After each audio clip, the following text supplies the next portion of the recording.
Ibenefe, Domodo. Yesuni ete manifitese kokenye. Ibenefe. C'est toi que moi j'adore, Jésus mon essentiel. C'est toi que moi je loue, mon essentiel. Jésus c'est toi mon essentiel.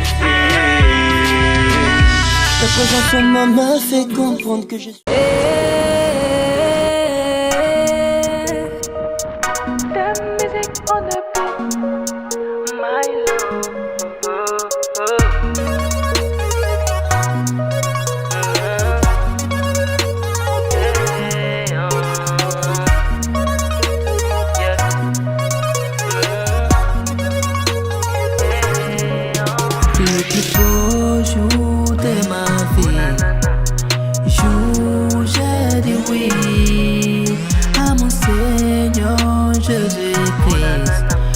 Sois mon Seigneur et Sauveur, Yeshua.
Ici les dogo veramadi, Adama jujema, Sangolo jukoro, Mati Yesu kelengo.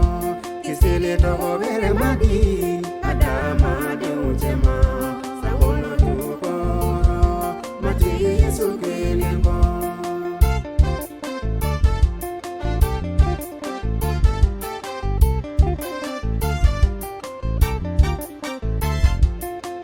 Sira vera madi Adama jama Sangolo jukoro Matigi Yesu kelengo.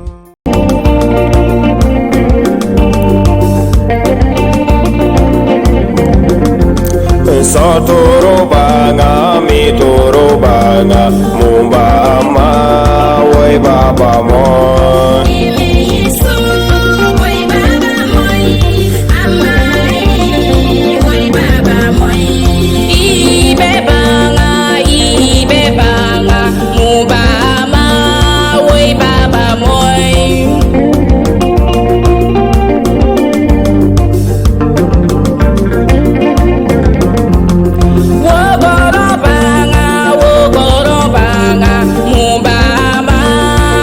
Baba